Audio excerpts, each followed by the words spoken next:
How's it going, guys? Alex here. Welcome back to another Dokkan Battle video, and today we're going to be taking a look at the rebirths for the TEQ Android 13 as well as the INT Android 13. And as always, I hope you guys are having a great day, and if you do enjoy today's video, consider leaving a like and subscribing if you are new. But let's go ahead and get started with the INT type. His leader skill reduces TEQ type attack by 43%, his super attack causes supreme damage and lowers defense, his passive skill changes TEQ type orbs into rainbow orbs, and he also gets a 50% attack boost. His links are Rainbow Army, Red Ribbon Army, Android Assault, Tough as Nails, Metamorphosis, Nightmare, Fear and Face, Shattering the Limit.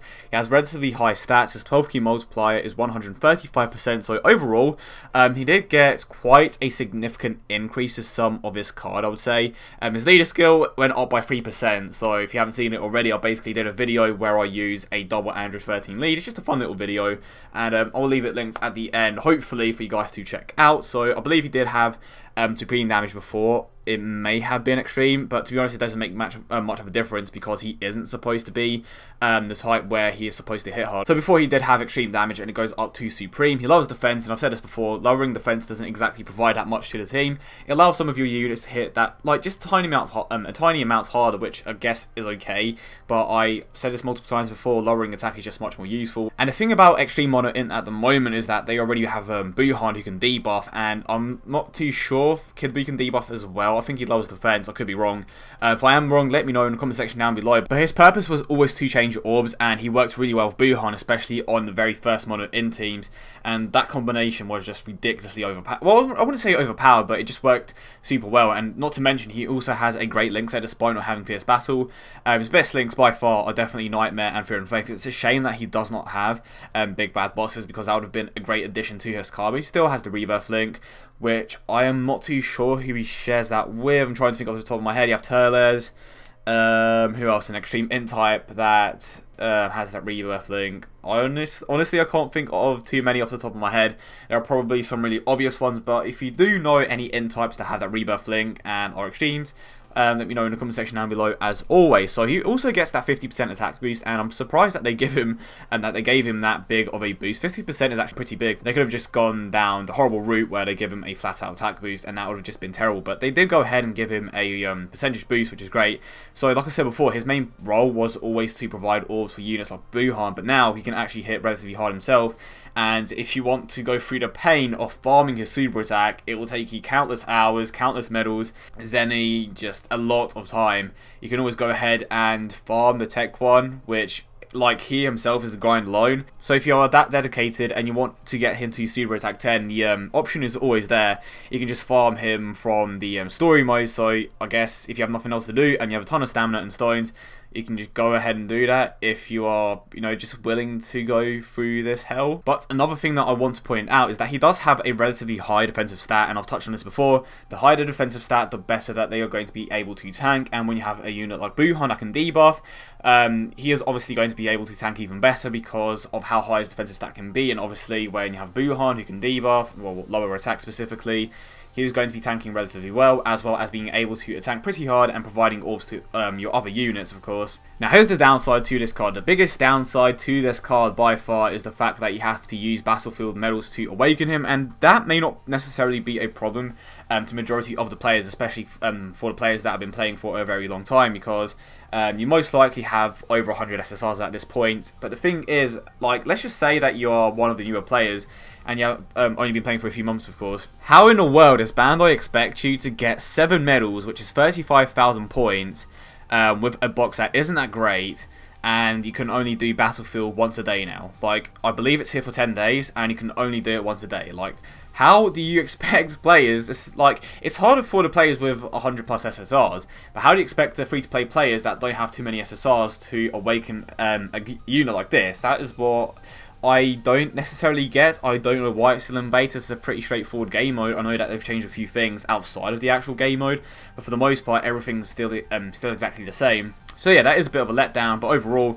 he went from being optimal to still being optimal. So he is still a great unit. Like, there isn't too much to fault about him. He's a great improvement. They definitely gave him what he needed. Granted, 5th battle would have been better, but let's not complain about that because he is still an incredible unit overall. His main role isn't to hit hard, it's just another thing that he is capable of, which is great. But now let's move on to the tech type, and he was honestly one of the hardest grinds of my Dokkan life, and the reason why is because he was one of the very first SSRs in the game, and because of that, Bandai wanted to make it very hard for you to obtain this guy. So what you needed to awaken this guy is like 20 medals of like 5 different characters, and obviously, like I said before, you can obtain those medals from story missions, but the drop wasn't always there, and sometimes it dropped multiple medals, which are the ones that you don't need, so it's kind of all over the place. And if I'm not mistaken, I think you needed at least 20 million Zenny to awaken this guy, which sounds like a lot, and it is a lot. And considering how you need like, what, 93 million Zenny to awaken Broly, like... And this is just Android 13, keep that in mind. Android 13 costing like 20 million Zenny to awaken is absolutely insane. That grind alone is ridiculous. You need a total of 100 medals to awaken Ron. Granted, his super attack is farmable, so that's great, I suppose. But if you wanted to raise the super attack of the INT type, you would have to get 900 medals to max the super attack fully, which is absolutely insane. If you do that, you know what?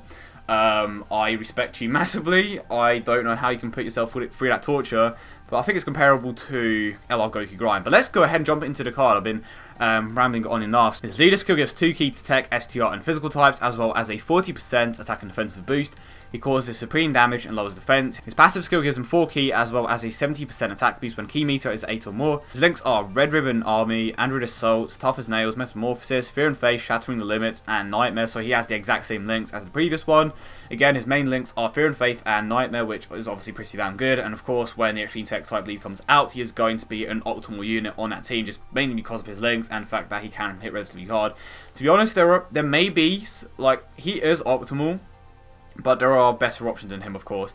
But keep in mind that, I've said this before, there aren't too many good Extreme Tech type units. Granted, you have like 5 or 6 really good units, but if you don't have those units, he is definitely going to be on that team. Just simply because of how hard he can hit, and of course his links. His 12 Q multiplier is 140%, so to be honest, there isn't too much to say about this guy before. I believe he yet again had extreme damage. Can have a quick look. Yeah, before he had extreme damage, so they did increase it to supreme damage, which is obviously a very good increase. His 12 key multiplier before was still 140%, and to be honest, that's actually very, very good. He doesn't necessarily have the highest attack stat in the world, but he does have very good attack links like Nightmare, which will increase his total damage output. And of course, he still gets that 70% attack boost from his own passive, and if you want to go through that terrible grind, you can give him several ability system buffs with, you know, dupes that you guys, for some reason, managed to farm. But if you're going to go through that grind, I definitely recommend only going for the top left path and bottom right path, just because the bottom left path and the top right path aren't necessarily that, you know, important. So the best abilities are in the top left and bottom right, where you can get, you know, level 20 crit. If you want this guy to be a beast in the ability system, that is definitely the way to go. It's going to be a massive grind, but it's definitely worth it if you want your Extreme Tech team to be one of the best. And like the previous Android 13, he also lowers defense, but unlike the INT type, he does not have that high bed defensive stats. But again, if you raise it enough in the ability system, he should be able to tank relatively well. And of course, unlike the INT type, he is going to be a damage dealing unit, whereas the INT type is supposed to be a support unit with that additional bit of damage added on. So let's say that you don't have too many good units that link well with each other. At least you will have Android 13, who doesn't require too much key to super attack, and then you can kind of focus on getting your other units those key orbs. So I think I've pretty much gone over everything. I think everyone expected the INT type to be optimal because he was always optimal, and obviously a rebirth wouldn't make him any worse. And the tech type is going to be a very good unit once the Extreme Tech type lead comes out, and I would imagine that they are going to announce that lead in the coming days. So this is just a quick example of what an Extreme Tech team would look like, and of course you have the Demon King Piccolo from the World Tournament Summons, you have Merger Moss, you have Masked Saiyan, and you have Golden Frieza. Of course you have your boy Android 13, and keep in mind that this is just a placeholder for the actual lead. So straight away you can tell that there are a few problems with links here, but thankfully he does share Fear and Faith and Nightmare with a few of the units here. Of course you also have Demon King Piccolo, who gets free key. So the INT team is a bit more interesting because you have lots more units to play around with. Granted, this is the team that I would most likely use, but if you don't have some of these units, you can go ahead and use Teles, Ice Shenron, Super Baby 2, Android 18 maybe, Demon King Piccolo. There are a lot more units that you can play around with, but this is definitely an example of one of the better teams that you can use. But as always, I hope you guys did enjoy the video, and if you did, don't forget to leave a like and subscribe for more. I hope you guys have a great day, and I will see you all in the next one.